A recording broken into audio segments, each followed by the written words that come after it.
Hi, Rachel. Hi, everybody.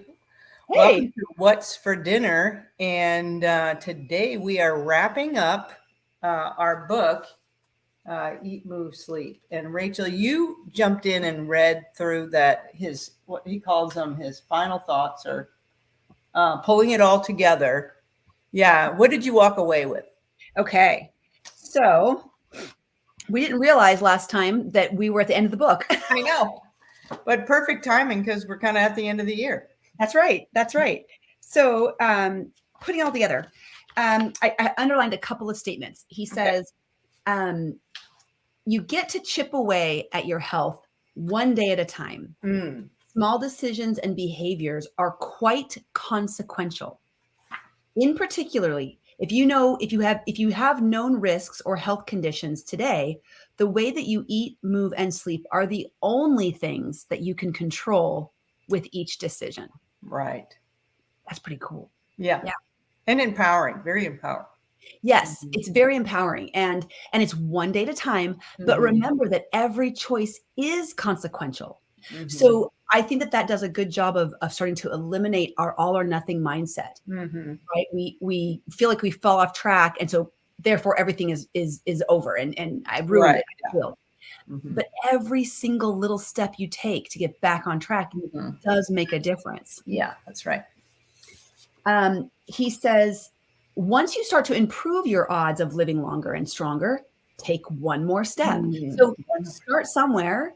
As it goes, take another step, right? Add something more or improve in certain areas. Create a culture of health around you. Mm. Rethink everything with this mind in mind. I think that this is, if we rethink everything around us with this in mind, this is the essence of maintenance. Mm. Perfect. I love it. Yeah. Yeah. This is what it takes to maintain. Mhm. So many people have lost weight and gained it back. They Mhm. know how to lose weight and they've Mhm. done it many times before. Yeah. It's the maintenance that they haven't figured Right. out because they've looked at it from a diet mentality, Mhm. restriction and just grit my teeth and do it for 6 weeks or 3 months or whatever.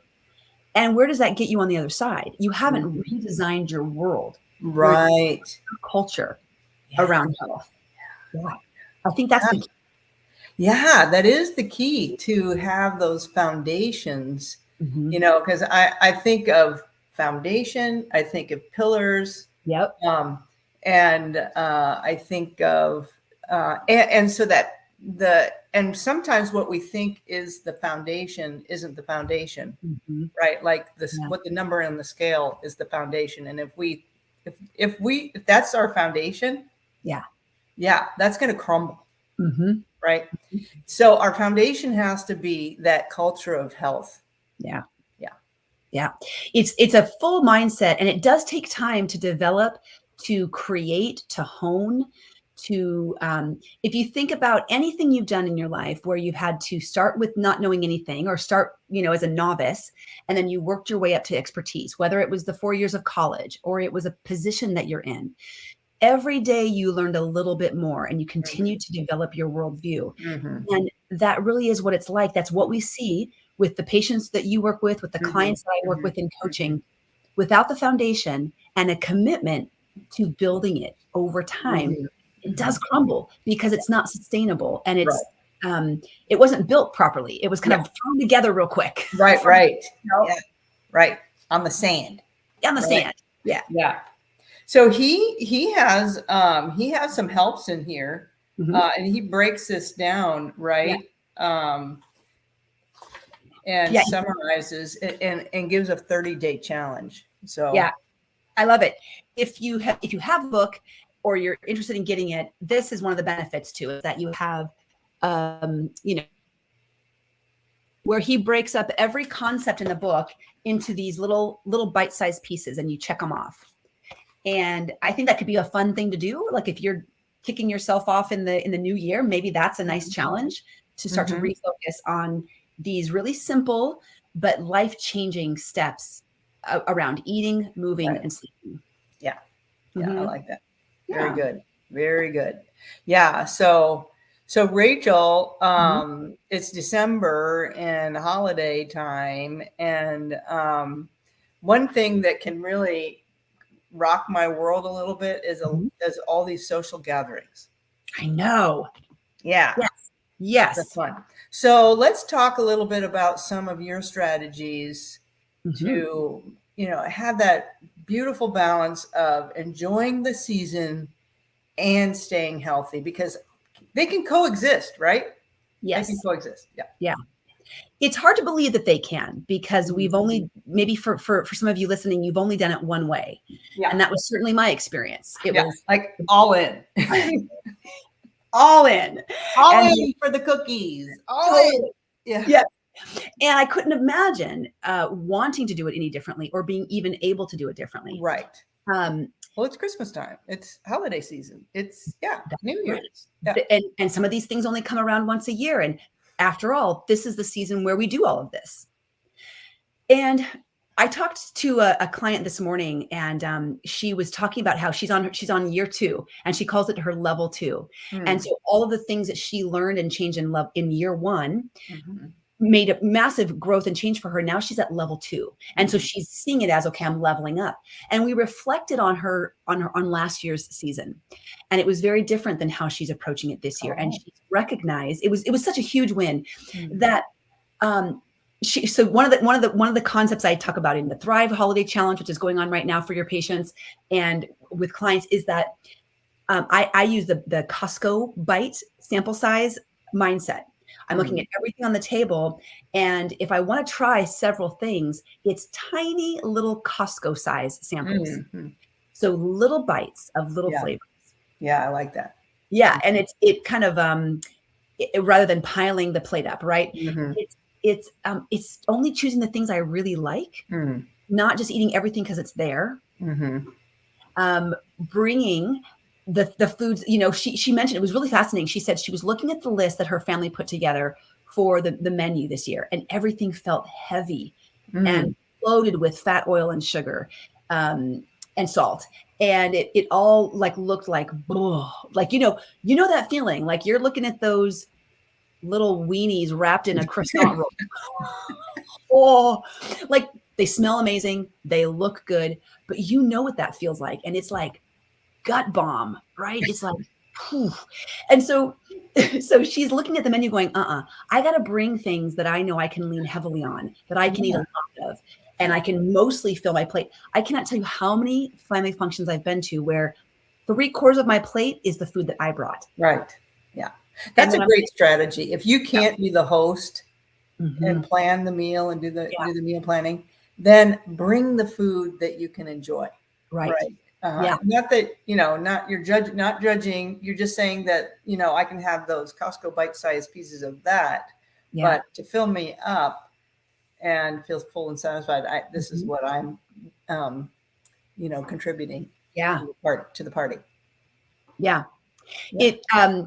It feels, and you can try eating ahead of time, eating a small meal before you go Mhm. of all the healthy foods, and then Right. you're not as hungry, you're not hangry, you're not dying to eat something. Yeah, exactly. You're not deviating from your norm the earlier part in the day. You're doing your healthy habits, getting that protein in there, your vegetables, so that, yeah, you don't go, you're not like saving calories, or you're Right. not saving carbohydrates. No, No. you're going with your healthy self Mhm. and Mhm. then making those mindful choices. Yeah. Yeah. Yeah, that's a great perspective. Of you're not really saving yourself anything if you don't eat breakfast or lunch and then you Mhm. wait for dinner. You're setting yourself up for being really hungry, being too Yeah, hungry. too hungry. Eat a normal breakfast. And in fact, I think for a day in particular like this, really lean. If you don't already eat a very high protein breakfast, get a lot of protein in at Mhm. breakfast. Eat a Right. normal lunch. Yeah. Follow breakfast and lunch like normal. And then your dinner with your family is a dinner. It's Mhm. like any other dinner. It's just, Mhm. and you can approach your mindset will be a little bit better going in. It'll be a little bit easier. Mhm. That's Yeah. right. And then the other thing to recognize, that a lot of times at these holiday gatherings, there's some alcohol, and we Mhm. want to be really careful about how much, because we know that alcohol, well, first of all, it's not a health food. Right. Secondly, it doesn't bring nutrients with it. Well, that's probably part of the first number one. Yeah. And and thirdly, it can decrease our inhibition Yeah. for choosing other foods that don't serve us well. Yeah. Yeah. Yeah, it really does break down the things that you went in there, the plan that you went in there with, 1 or 2 drinks in, and that plan is going to kind of like, what plan? I don't remember a plan. Yeah. And then suddenly it's like, you get the munchies, like your energy level has risen, but to a point where you're not really choosing anymore, and you're not in control. Yeah. That's right. Yeah. Mm-hmm. Yeah. So, and the other thing is, remember your goals. Why are you going to this party? Mm-hmm. Yeah. Why are you going, and hopefully my goal is to spend time with my friends and family whom I love. So it's people focused rather than food focused. Mm-hmm. Yeah. Not that there's anything wrong with enjoying food. I'm not saying that, but my goal is to get a little more oxytocin, and connect with my friends and family. And I can do that without the guilt of overdoing the food. Yeah. Yeah. The focus is on the people. And if that's the case, even if you're an introvert, you could focus on one person. You could think about, who would I really like to get to know better this year? Or who needs me to invest in them? Yeah, there you go. Use some support, some love, to just be heard and tell their story. And a great way to do this, physically, don't position yourself in the kitchen. Don't position yourself near the table. Maybe invite, if you're the host, invite people to come into the living room or into a sitting room away from the food. If it's not you hosting, you could grab a couple people and say, hey, let's go get comfy on the couch and talk about this. Or let's chat, or let's catch up. And so you're kind of getting out of the area where it's the munching. Right. Very good. Very good. Yeah. And then the other thing is to have your respectful no. Yeah. Right. Yes. Yeah. Yes. Maybe you need to practice that, because, we're in a social setting. We want to be liked and accepted and look like everybody else. We don't want to look self-righteous or arrogant or shaming or whatever. So for sure. So we need our respectful no. When we feel that we're full and satisfied, and we've tried everything, then maybe we have some words. Yeah. Yeah. What can you speak to that, Rachel?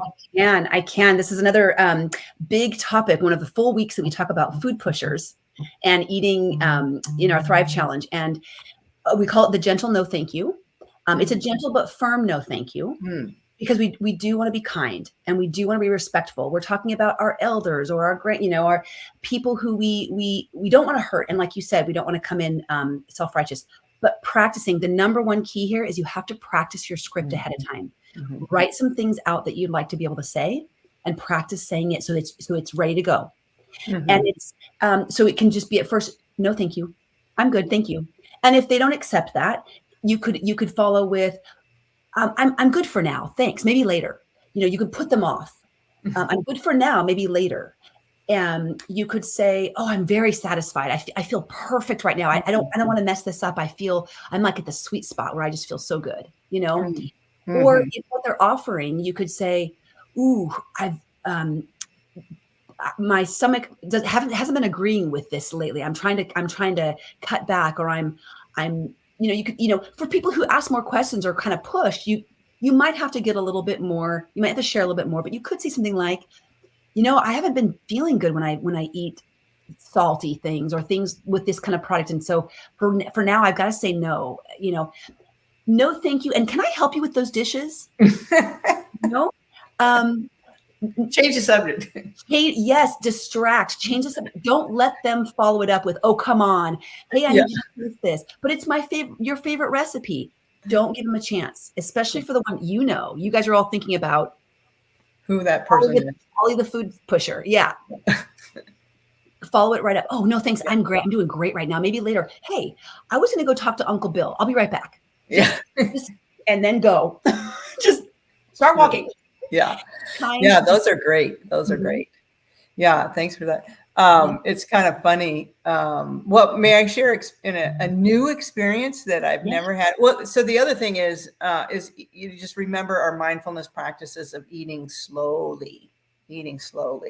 Relax. So I wanted to share, Rachel, I joined, speaking of slowly, see, I'm giving myself my own segue. Nice, love it. Speaking of slowly, I joined the Slow Food Organization. Ooh. Yeah. And Farmers market. yeah, Was that farmers market? yeah. And for us, slow Mhm. food means seasonal, local, organic, whole. You know, Mhm. it has a different meaning for them. But so I'm just so curious. I decided to join this organization, and I found out that it was started by an Italian restaurateur that was out, you know, for his break and watching the fast food joint go in next to his gorgeous, beautiful, locally sourced restaurant. And he was just enraged. And so he started this organization to gather people who just enjoy slow food, you know, to combat against our fast food culture. So it's pretty cool. And I went to my first event. And usually it can be at somebody's farm. But this time it was at a restaurant.